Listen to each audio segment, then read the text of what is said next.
18 October 2024. It is what it is. Hakuna zuva risingasvike.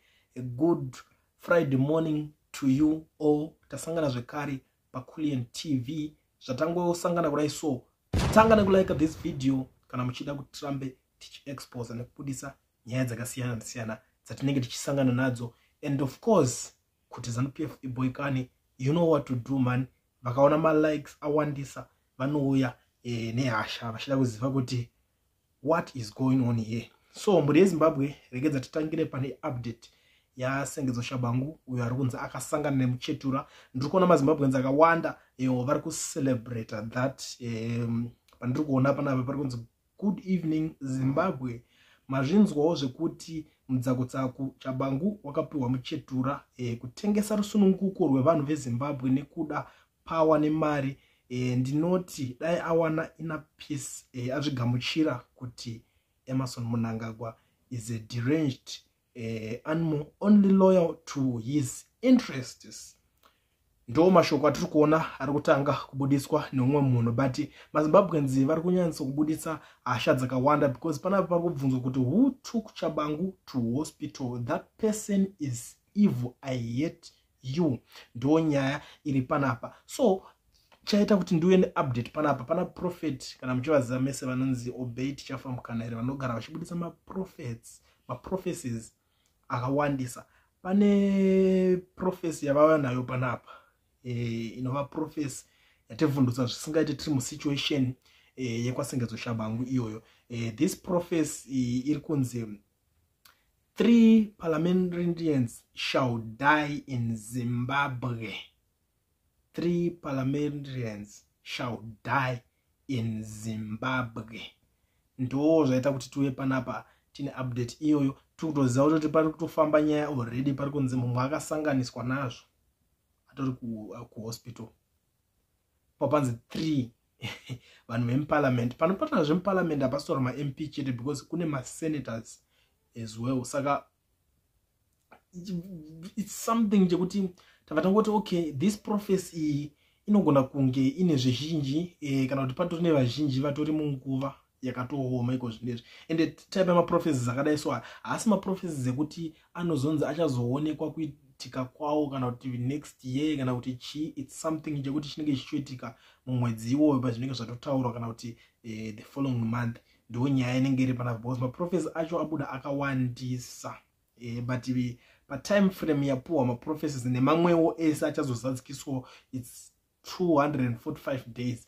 But aya mamwe aya mazhinji aya maprophecies ekuti anenge achiitika pamazuva mashoma atinenge tichisangana nawo. You know, as usual, it's something chekuti chagara chinongoitika. And unoziva kuti misodzi yevanhu manje, the voices of people, ndo patinobhelieva nevanhu kuti usashungurudze vanhu because mavoices evanhu ndo panotariswa naMwari. Ipapo pari kushungurudzwa vanhu vakawanda. So muri yeZimbabwe tiri kupinda munyaya dzakasiyana siyana dzatiri kusangana nadzo. Tiri kuona pane nyaya iri kutenderera zvekare. Pari kunzi mapurisa ari kuzivisa kuti pane imwe mari zvekare inodarika 52,500 yakabiwa nematsotsi kuBulawayo nekumasvingo mazuva maviri adarika aya.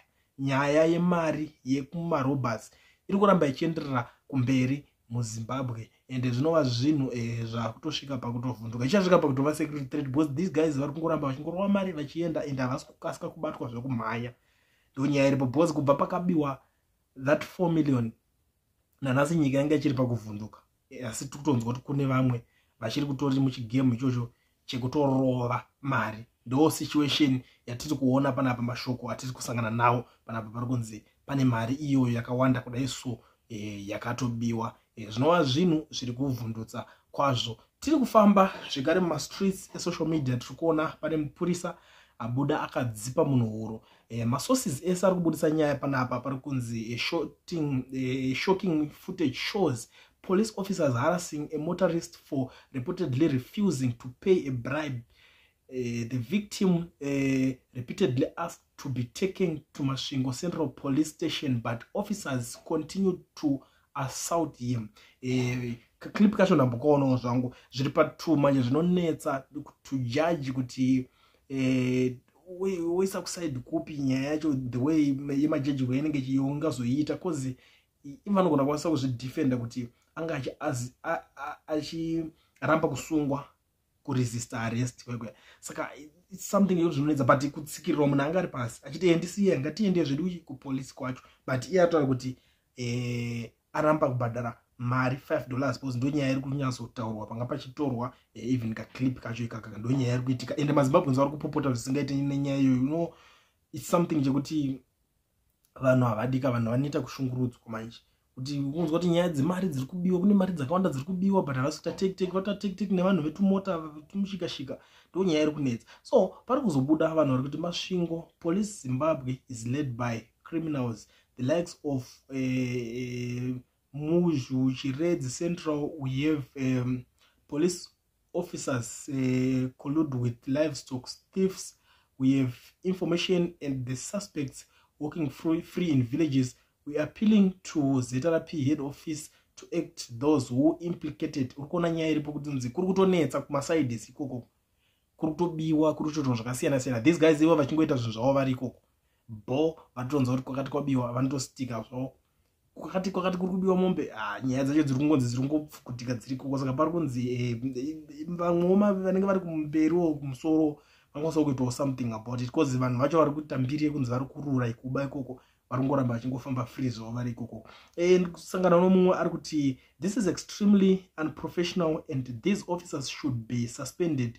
Why are they abusing an unnamed driver instead of just charging him fire whatever traffic violations? ZRP is a waste of taxpayers' dollars. Ndo mamwe mashoko ari kutaurwa nemumwe munhu panapa, because at the end of the day ungori civil servant, uri servant wevanhu, unofana kuseva vanhu zviri unongoziva zvinongoita kana ungori pabasa uchishandira nyika. It doesn't mean kuti ushanda hurumende, uri kutoshanda vanhu ndo basa racho, ndo macustomers ako, unofana kuvahandla with care. Noti kuzosvika pakuti utotsikirira munhu wakaitanga wakamudzipa huro, it's not nice. Mwari kuti this is how pathetic ZANU-PF police behave. Mnangagwa is to blame for all this craziness, to hold them for look for money in the streets. Ndo mashoko arutaurwa nemumwe panapa. Mwari kuti judging by what I saw, this guy is not resisting. He is even saying that let me get up, then we go to the police station with my car. The police officers are very wrong on this one. Yeah, they wanna apply force where it's not needed. Exactly.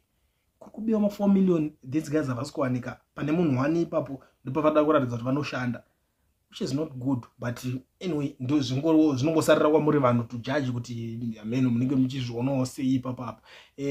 Mumwe ari kuti asi maZimbabweans ka aiwa munakagoko ari ikoko agere tatata zvake, but aiwa umanaka fake police officer harassing people muma streets umu vedu way zvanyanya ndo nyaya dziri kutaurwa nevazhinji. Vanhu varwadziwa nenyaya iyo zvakanyanyisa. So tichifamba muri Zimbabwe tiri kufamba zvekare muma streets, tiri kuona imwe nyaya iri kubuda headlines panapa pari kunzi how Chivayo tried to scam Elon Musk, world's richest man.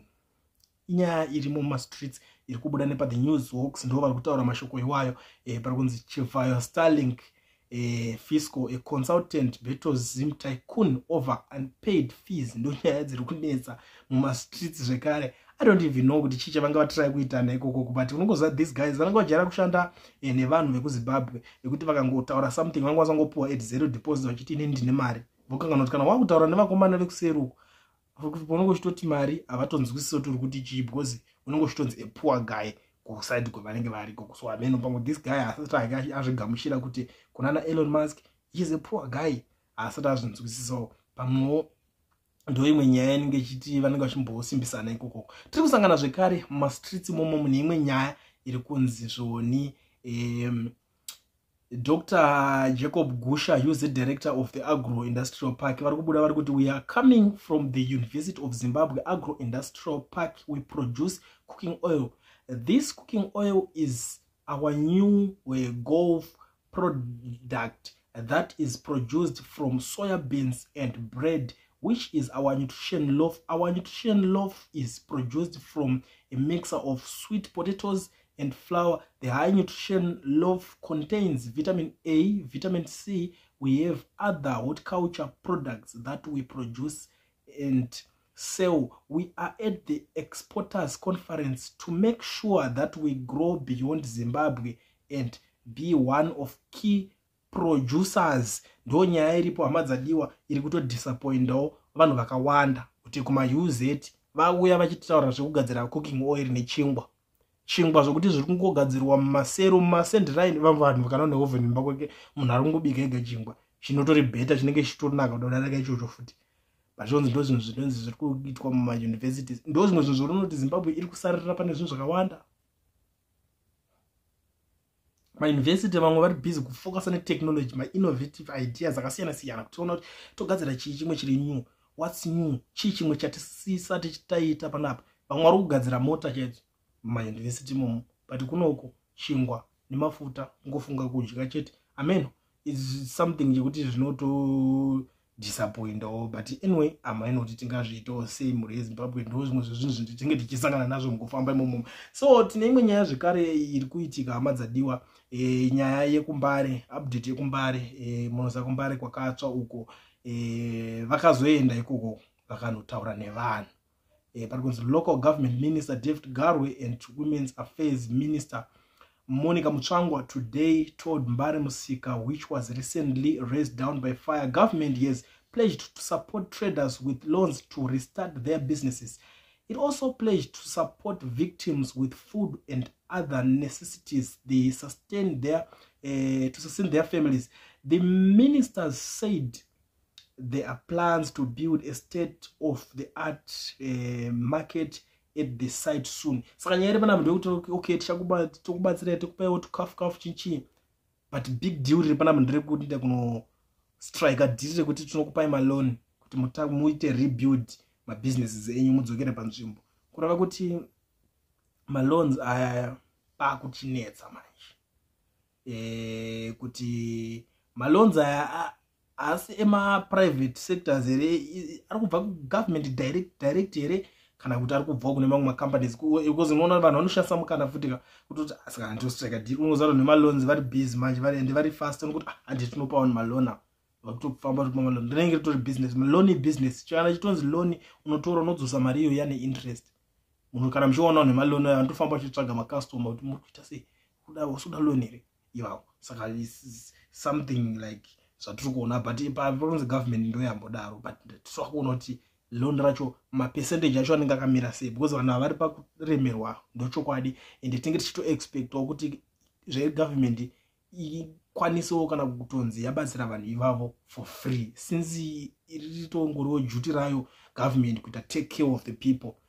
But ameno tichazodzoka zvekare neupdate tichionesana kuti vanenge vachazotiwo kudini. Tisatabuda muZimbabwe ndimwe nyaya yakasangana nayo zvakare irimo mumastreets imomo parikunzi chitendai chikore from Chikanga, and Mutare was convicted at the Harare Magistrate Court for rape. The regional magistrate imposed a 20-year sentence and suspended 3 years, leaving Chikore to serve an effective 17 years. Saka nyaya iri panapa parikudaso, this guy zvakanyatsoita panapa, a 40-year-old prophet uyu arikunzi has been jailed for 17 years after he ordered a woman's voice to go mute, and she lost her voice before he raped her at his shrine. Saka akatora advantage. Amen, zviriko iri kumachurches vanhu zvimunenge kunenge kuchingopindwa kuti munhu anotora advantage yemunhu omudzima voice rake, amudzima voice obva atora advantage yekuti zvebota zvamino vanozviti bota zvebonde ushandisira munhu advantage nekuti haasina voice. You know, I think this guy anogona ari munhu wekuti pamwe anogona anga agara achitozvita nguva refu kuna vanhu vakawanda kuti anongokudzima voice otora advantage of you ozokudzosera voice kana razotsadzoka wagumba kwako iwo anotokuudza kuti hauna kana munhu unoudza kwangotaura chete voice ro handikudzoseri. You know, those guys vanozviita vane mafanizi akanyanya kudai. So it's something chekuti chine chiitika muZimbabwe, zviri kuitika hazviperi, maminimini hamuapedzi. But anyway, muri yeZimbabwe ndangoti tidarike nepanapa ndichikuzivisai nyaya dzese dzinenge dziripo, so that monyatsotanga day renyu mune zvakanaka muchiziva zvinhu zviri kuitika munyika, maupdates ese tinogara tiri loaded. Panapa panonzi Coolian TV. Kana uchakosvika panapa iri first time yako, gara wasubscribe wojoina this amazing family. Patinoramba tichidzoka nemamwe maupdates nezvimwe zvese zvinenge zvichiitika.